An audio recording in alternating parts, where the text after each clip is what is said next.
Ada lagi yang lebih besar dari langit, yaitu Arsy, namun kita tidak bisa melihat. Maka yang dijadikan sumpah oleh Allah adalah langit. Demi langit yang memiliki gugusan bintang, Al-Buruj.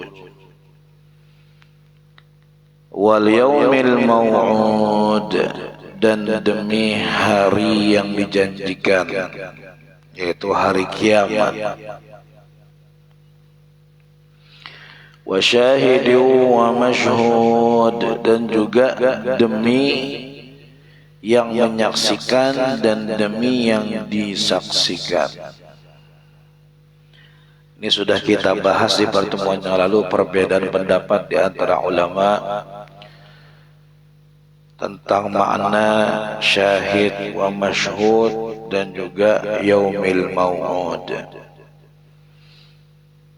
Telah kita bahas panjang lebar di majelis kita di pertemuan yang sebelumnya, di saat kita membaca pelajaran tafsirul Quran. Kemudian setelah Allah bersumpah dengan beberapa makhluknya tadi,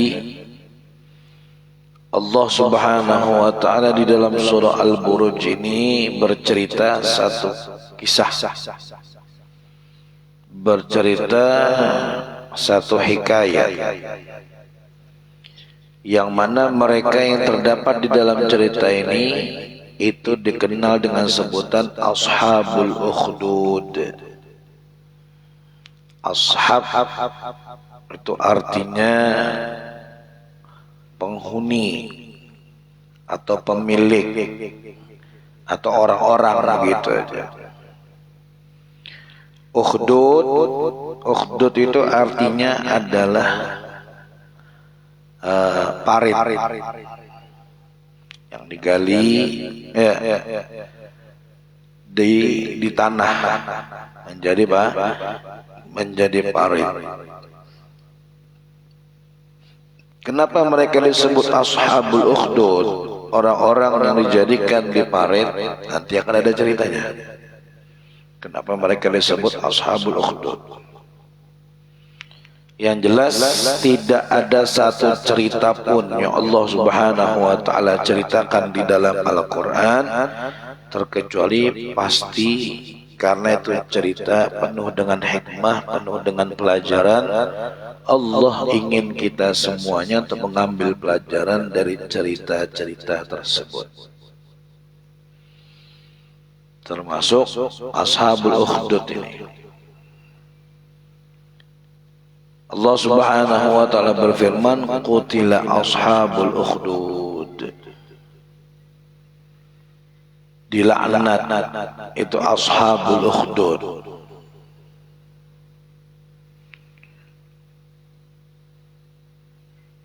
Qutila ashabul ukhdud an-nari dzatil waqud. Dilaknat itu para orang-orang yang menjadikan orang-orang beriman berada di dalam parit. Jadi ceritanya sebagaimana disebutkan oleh Imam Nawawi di dalam kitab Riyadhus Shalihin. Beliau menyebutkan hadis ini tentang asal usul Ashabul Ukhdud. Ceritanya An Suhaib radhiyallahu anhu, dari seorang sahabat yang bernama Suhaib radhiyallahu anhu, anna Rasulullah sallallahu alaihi wasallam qala, bahwasanya Rasulullah sallallahu alaihi wasallam beliau bersabda, ada kata Nabi zaman dulu seorang raja. Raja ini bukan sekedar raja, tapi dia raja dan dia juga mengaku sebagai Tuhan, mengaku sebagai Tuhan. Jadi bukan hanya raja, tapi mengaku dia sebagai Tuhan yang disembah. Maka dia paksa rakyatnya untuk menyembah dia sebagai Tuhan menurut dia.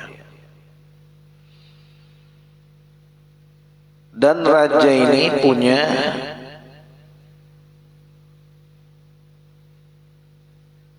penyihir, tukang sihir. Si raja ini tugasnya yang macam-macam penyihir itu. Yang jelas setiap raja mesti punya tukang sihir. Ketika tukang sihir ini sudah merasa dirinya cukup tua, sudah saatnya regenerasi. Dia sudah pensiun, kemudian digantikan oleh penyihir yang muda, yang baru. Akhirnya si penyihir ini datang kepada raja, wahai raja, coba kamu pilih, kamu seleksi di antara anak-anak yang ada di kawasanmu ini, cari yang paling pintar, yang cerdas, yang cepat faham. Tujuannya biar saya mudah untuk mengajarkan ilmu sihir ini kepada dia. Yang kemudian hari nanti dia akan menempati posisi saya sebagai penyihir kerajaan. Maka mulailah raja tadi menyeleksi anak-anak yang ada di situ. Akhirnya terpilihlah seorang anak. Tiap hari si anak ini tugasnya berangkat ke tempat penyihir untuk belajar, mempelajari ilmu sihir. Jadi anaknya terpilih, tiap hari dah disuruh berangkat privat dengan penyihir. Tapi di perjalanan rupanya, perjalanan antara rumahnya si anak ini ke tempatnya penyihir itu melewati Sauma'ah, tempat ibadah umat-umat terdahulu. Dan di situ ada seorang rahib, seorang pendeta yang mengajarkan ilmu. Pendeta yang mengajarkan ilmu. Pendeta itu kalau bahasa kita ini ya kiai, ustaz. Cuman bahasa dulu rahib namanya. Rahib. Jadi tiap kali dia mau pergi ke tempat sihir, penyihir itu mau tidak mau melewati tempatnya si rahib ini. Dan dia mesti ada majelisnya pelajaran. Akhirnya inisiatif, saya hadir deh ke tempatnya si rahib ini sebentar, nanti baru saya lanjut ke tempat penyihir. Duduklah dia dengarkan ucapan-ucapannya rahib ini. Setelah itu baru pergi ke tukang sihir. Cuman ya itu, karenanya mampir dulu ke tempatnya rahib, akhirnya sampai ke tempat penyihir itu terlambat pasti. Jadi marah tukang sihirnya. Bila tukang sihirnya marah, dipukuli. Otomatis bilanya terlambat ke tukang sihir, dipukuli, baru mulai pelajaran sudah terlambat, otomatis balik ke rumah terlambat juga. Jadi sampai rumah dipukuli pulang oleh kuitannya. Besok begitu lagi, berangkat mampir dulu tempatnya si pendeta rahib tadi, baru berangkat ke penyihir, terlambat dipukuli lagi oleh penyihir, terlambat lagi pulang ke rumah dipukul lagi oleh orang rumah, begitu terus. Akhirnya dia ceritakan kepada si rahib, ujar rahib, begini aja, kalau kamu ditanya oleh penyihir kenapa terlambat, bilang aja keluarga saya menahan saya, sehingga saya terlambat pergi ke tempat. Terus nanti kalau seandainya sampai ke rumah, orang rumah mau marah, bilang aja kalau kamu dapat pelajaran tambahan dari penyihir, jadi terlambat balik ke rumah. Aman sudah. Bila terlambat dengan penyihir, bilang aja orang rumah yang menahan. Bilanya terlambat balik, bilang aja penyihir yang menahan. Jadi kamu selamat. Diikutilah sama anak tadi itu begitu. Selamat akhirnya, tidak dipukuli lagi, tidak dimarahi lagi. Sampai satu ketika dia mau berangkat dari rumah, ternyata di tengah jalan ada seekor binatang. Tidak disebutkan binatangnya apa, tapi binatangnya sangat besar. Saking besarnya sampai orang mau lewat tidak bisa. Tidak bisa lewat karena diamuki oleh binatang dabbah. Tapi yang jelas binatang yang melata lah, karena dabbah itu artinya binatang yang melata. Akhirnya orang tidak bisa lewat karena binatang besar. Tiba-tiba terpikir ini si anak kecil, waktunya sekarang pembuktian. Saya pengen tahu mana sih yang seharusnya yang paling saya pegang, yang saya betul-betul jadikan guru, apakah pendeta ataukah penyihir itu. Masih bimbangnya, pendeta nikah yang menjadikan guru utama, guru panutan, ataukah si penyihir. Akhirnya diambil batu, Setelah dia ngambil batu, kemudian dia berkata kepada Allah, ya Allah, kalau si pendeta itu, rahib itu lebih afdal daripada penyihir, maka matikanlah binatang ini dengan sekali lemparan saya ini. Bilanya saya lempar binatang itu tidak apa-apa, tidak mati, maka berarti penyihir yang benar. Tapi bilanya mati, berarti pendeta yang benar. Gitu. Ini diambil batu, dilemparkan ke binatang, mati. Binatangnya langsung mati. Nah, jar anak, berarti rahib yang benar, pendeta yang benar, yang patut saya ikuti dan saya pegang teguh dia. Singkat cerita, sampai ke tempatnya pendeta, dia ceritakan tuh, saya ketemu binatang begini, dan saya lakukan pembuktian kepada engkau. Sangga saya ketemu dengan binatang dan terbunuh dengan satu lemparan dan seterusnya lah. Apa ujar rahib? Ujar si pendeta tadi, sungguh benar-benar engkau telah sampai pada kedudukan yang melebihi daripada saya. Ujar si rahib. Ya rahib, aku aja menghimpat binatangnya kada mungkin mati ini. Ini hanya menghimpat dengan batu halus mati. Wah, kamu ini berarti telah di atas saya kedudukannya.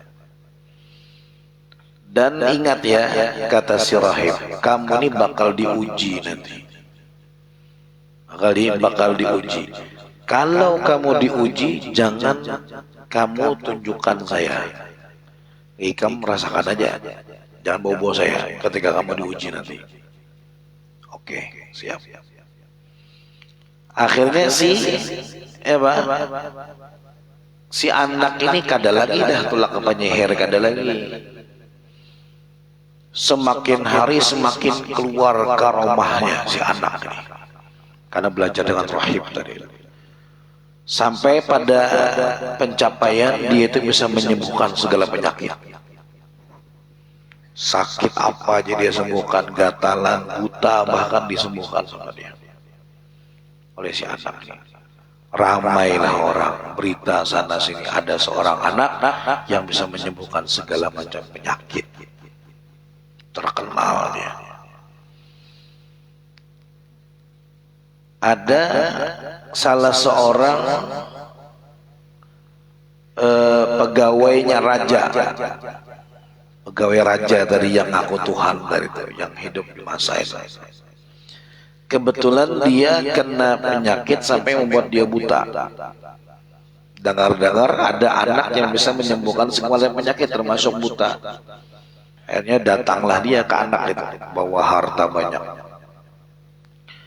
Ketika datang dia keluarkan hartanya.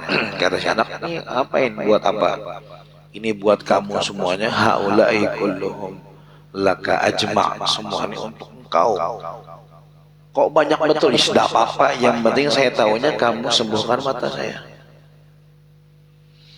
Kata si anak, inilah ashfi ahada, saya ini sebenarnya tidak menyembuhkan siapapun, tapi yang menyembuhkan adalah Allah. Innama yashfihimullah, yang menyembuhkan itu Allah. In amanta bihi, kalau kamu mau beriman dengan Allah, maka Dia akan sembuhkan penyakitmu, kamu akan menjadi orang yang melihat. Jadi syaratnya kalau mau sembuh, beriman dulu sama Allah. Karena yang menyembuhkan penyakit itu bukan saya, tapi Allah, kata anak tadi. Apa ujar orang tadi? Bebarang aja, yang penting mataku hawas lagi, yang penting mataku bisa melihat lagi. Berimanlah dia dengan Allah Subhanahu wa ta'ala. Didoakan oleh si anak kecil tadi, sembuh, bisa melihat. Beberapa waktu kemudian dia datang ke hadapan raja dalam keadaan sudah melihat, tak ada buta lagi. Raja bingung, yang menyembuhkan kamu siapa? Kata dia, yang menyembuhkan saya adalah Allah, Tuhan saya. Ujar si raja, alaka rabbun ghairi, emangnya kamu punya Tuhan lain selain saya? Kata si orang yang buta tadi, Rabbi wa rabbuka Allah, iya, Tuhan saya dan Tuhan kamu pun juga Allah, tidak ada yang lain, satu-satunya. Satu-satunya.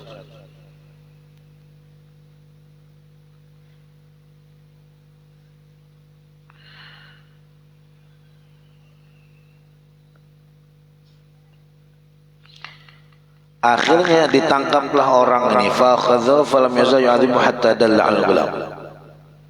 Raja tangkap, ini menyembah Tuhan lain selain saya, tangkap, disiksa. Sampai pada akhirnya dia akan sanggup lagi jujur. Stop, saya ini disembuhkan oleh si anak ini. Oleh si anak itu, gulam. Bahasa Arabnya kan gulam. Ya, saya disembuhkan oleh si gulam, anak kecil itu. Akhirnya raja mendatangkan si anak kecil, datangkan. Ketika dia berada di hadapan raja, ditanya oleh raja, "Ai bunai, qad balagha min sihrika ma tubri'ul akmah wal abras wa taf'al."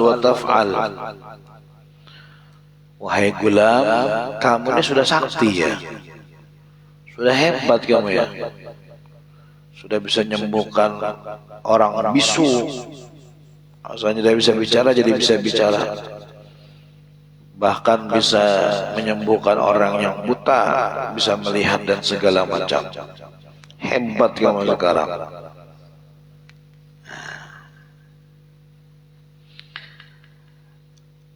Apa kata si anak tadi? La inilah ashfi ahada, innama yashfillahu ta'ala. Tidak, kamu keliru, bukan saya yang sakti, bukan saya yang menyembuhkan segala macam penyakit itu, tapi yang menyembuhkan penyakit itu adalah Allah, Tuhan saya dan Tuhan kamu. Akhirnya apa? Ditangkaplah anak gulam dari itu, tangkap disiksa. Sampai pada akhirnya ia mengatakan, yang ngajari saya ini itu pendeta. Maka ajar pendeta sudah dipesani, bila kamu diuji jangan kasih tahu saya, jangan kamu bawa-bawa saya. Cuman si anak ini pada, saya ini begini karena si pendeta itu, kiau jo pendeta itu. Ditangkap oleh raja, dipanggil. Ya. Sampainya di hadapan raja, raja berkata kepada pendeta tadi, irji andini, pendeta, kembali tidak kepada agamamu yang sebelumnya itu, menyembah dia, menyembah si raja dia. Kembali tidak? Fa'abah, menolak itu pendeta.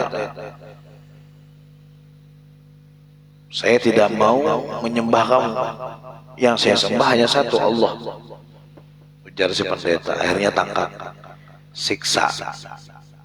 Ini pendeta ini biang keroknya. Siksa sampai pada akhirnya puncak penyiksaannya apa? Gergaji. Gergaji. Ambil gergaji besar. Habis itu gergaji taruh di kepalanya pendeta. Siap. Tanya lagi. Masih tetap pada pendirianmu?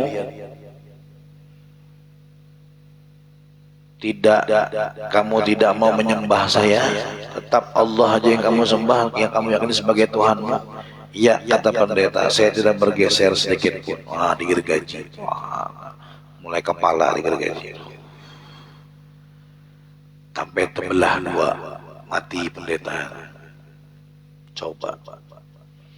Beratnya orang zaman dulu mempertahankan iman. Berat. Ujiannya luar biasa. Digergaji, dibelah dua. Tetap tidak bergeser dengan apa? Dengan keyakinannya. Hebatnya itu. Kita diancam-ancamnya itu bisa keluar dari agama gitu. Apalagi digergaji di hadapan. Jadi tidak berubah sama sekali. Selesai mengeksekusi pendeta, Kiau, anak buahnya seorang tadi yang buta tadi tiba-tiba bisa melihat. Panggil. Diandaki gergaji juga di atas. Mau ndak kamu kembali menyembah saya, jangan menyembah Allah. Kata si orang tadi, ndak, saya tetap menyembah Allah, satu-satunya Tuhan. Oh ya, kalau gitu sikat, gergaji pula. Digergaji, belah dua lagi, dua ada yang mati, pendeta dan si orang yang disembuhkan tadi yang matanya buta tadi. Disembuhkan oleh anak si Gulam. Dua-duanya mati. Tinggal giliran si anak. Ya Gulam, masih tetap pada pendirianmu? Iya, Tuhan saya cuma satu, Allah. Ngapain saya nyembah kamu? Ya sudah, panggil anak buahnya semua. Setelah dipanggil, bilang, ini anak bawa ke atas gunung, puncak gunung, Zirwatal Jabal, puncaknya gunung. Apabila dia nanti di atas mau beriman kembali kepada saya, maka jangan dihimbat. Tapi bilanya tetap dalam nilainya, lemparkan dia, biarnya mati. Bisa, kata anak buahnya, bawalah si Gulam ini ke atas gunung. Si raja ini taunya mati dah ini anak ini. Kecualinya mau kembali menyembah saya. Si anak di tengah perjalanan ketika dibawa naik ke atas gunung, dia berdoa, Allahumma ikfinihim bima syi'ta. Ya Allah, lindungilah saya daripada orang-orang ini dengan cara apapun yang kamu inginkan. Selamatkan saya, lindungi saya dari orang-orang yang mau melemparkan saya di atas gunung. Selamatkan saya dari mereka. Hanya dikabulkan oleh Allah Subhanahu wa Ta'ala. Ketika sampai ke puncak gunung, tiba-tiba terjadi gempa, goyang gunung itu, maka satu persatu berjatuhan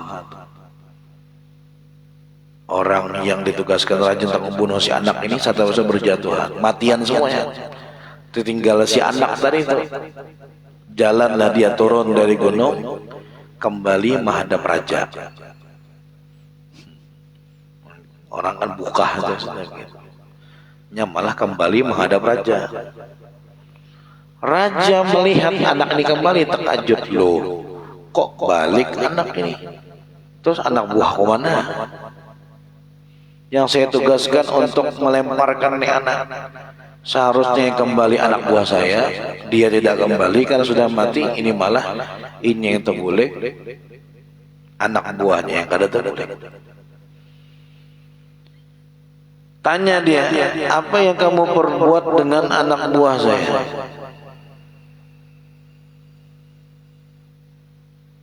Ma fu'ila bi ashabik, apa yang terjadi dengan teman-teman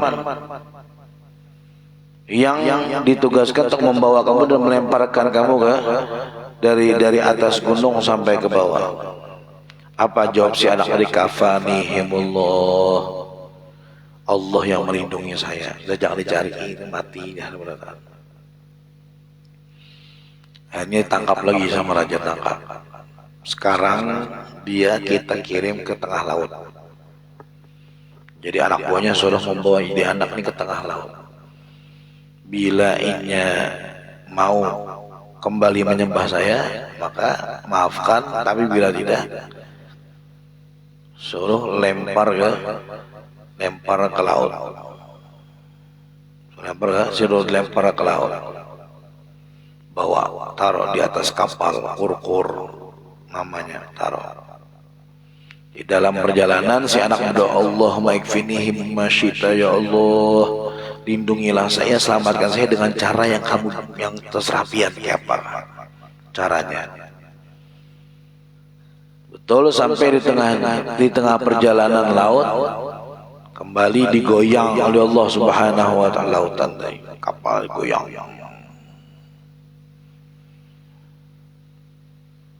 Sama seperti yang pertama, mereka berjatuhan satu persatu, jadi mereka tenggelam di laut. Balik lagi si anak ini ke hadapan raja, terkejut lagi raja, loh, balik lagi kamu. Yang lain mana? Sudah lah, yang lain sudah matian, sudah, jangan dicari lagi. Terus kamu masih balik, tidak bisa, harus dihukum lagi. Akhirnya si anak ngomong, wahai raja, kamu mau membunuh saya? Ya. Hanya satu caranya. Selain satu ini kamu tidak akan pernah bisa membunuh saya. Oh iya kah? Iya. Mau tidak kamu saya ajarkan caranya? Kata si gulam tadi itu. Bagaimana caranya supaya saya bisa membunuh kamu? Gampang. Kamu kumpulkan orang-orang banyak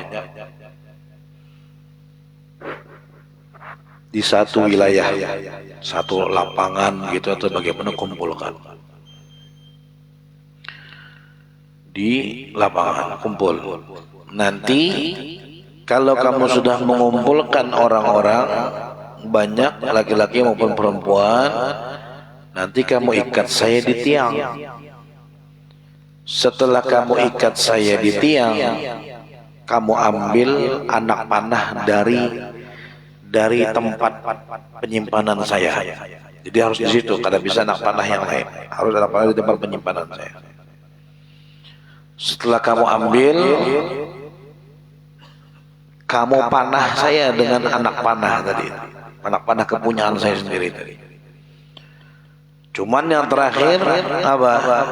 Sebelum kamu memanah, ucapkanlah Bismillahirrabbilgulam, dengan menyebut nama Allah, Tuhannya si anak ini. Ya, ingat caranya. Pertama, kumpulkan orang semua di satu lapangan. Yang kedua, kamu ikat saya di tiang. Yang ketiga, kamu ambil anak panah punya saya sendiri, tidak boleh punya yang lain. Setelah itu ketika kamu mau menembakkan anak panah tadi, kamu bacalah Bismillahirrabbilgulam, atas nama Allah, Tuhannya anak ini. Bila kamu lakukan, maka kamu akan berhasil membunuh saya. Oh betul nih? Iya betul, kata si anak. Coba aja, turuti aja seperti yang saya arahkan. Nah, mulailah akhirnya dituruti sama si raja, kumpulkan orang banyak, kumpulkan, diikat tuh anak, wis diikat, diambil anak panahnya. Kemudian setelah diambil anak panahnya, dipasang di busurnya, diarahkan ke si anak tadi. Sebelum dia menembakkan, dia mengatakan Bismillahirrabbilgulam, dengan nama Allah Tuhannya si anak ini. Dilepaskan busur dan dilepaskan anak panah tadi. Apa yang terjadi? Bersambung. Panjang kisahnya, waktunya kada cukup, kecuali anak sampai jam 9 lah. Insyaallah akan kita sambung di pertemuan selanjutnya. Sampai mana tadi? Sampai anak busur panah ditembakkan. Pas itulah potongannya lah. Penasarannya pas. Kau aja jadi produser lu nih berarti. Karena tahu apa yang terjadi dengan si Gulam ini. Nah, akan kita saksikan kelanjutannya, dengarkan di pertemuan selanjutnya. Mudah-mudahan panjang umur, sehat walafiat. Dan Allah berikan kita kekuatan iman sekuat-kuatnya sebagaimana orang-orang yang mereka sukses di dalam mempertahankan iman mereka dan dimatikan dalam keadaan beriman. Amin ya rabbal alamin. Ulun minta doa khusus dari pian kesan ulun, dan Allah berikan kesembuhan dari segala macam penyakit. Agak kurang sehat nih sebenarnya ulun nih, cuman guru Ali maksa-maksa ya turun aja dah. Banyak kurang sehat. Mudah-mudahan niatnya, mudah-mudahan sampai sini dapat doa dari pihak, bisa diberikan kesembuhan oleh Allah Subhanahu wa taala dari segala macam penyakit zahir dan batin, dihabiskan penyakitnya insyaallah berkat doa-doa pian semuanya. Amin ya rabbal alamin. Ala hadhihi niyyah wa kulli ma nabi sallallahu alaihi wasallam ila hadratin nabi Muhammad sallallahu alaihi wasallam. Al-Fatihah. أعوذ بالله من الشيطان الرجيم. بسم الله الرحمن الرحيم. الحمد لله رب العالمين الرحمن الرحيم إياك نعبد وإياك نستعين اهدنا الصراط المستقيم صراط الذين أنعمت عليهم. آمين. بسم الله الرحمن رب العالمين والصلاة والسلام على أشرف الأنبياء المرسلين سيدنا مولانا محمد وعلى آله وصحبه أجمعين. اللهم افتح علينا فتوح العارفين، فقهنا في الدين وعلمنا التأويل واهدنا إلى سواء السبيل واجعلنا من علماء العمل وصراطك المستقيم. اللهم أكرمنا بنور الفهم وأخرجنا من ظلمات وزدنا من نور، واشف مرضانا وعافي مبتلانا، اشفنا شفاء عاجلا غادر سقما ولا ألما، يا كافي يا شافي يا معافي لا شفاء لشر شفاء لغير سقم ولا ألم. ربنا تقبل منا إنك أنت السميع العليم، تب علينا إنك أنت التواب الرحيم. ربنا آتنا في الدنيا حسنة وفي الآخرة حسنة وقنا عذاب النار. صلى الله على سيدنا محمد وعلى آله وصحبه وسلم. فضل سبحان ربك رب العزة عما يصفون، سلام على المرسلين والحمد لله رب العالمين.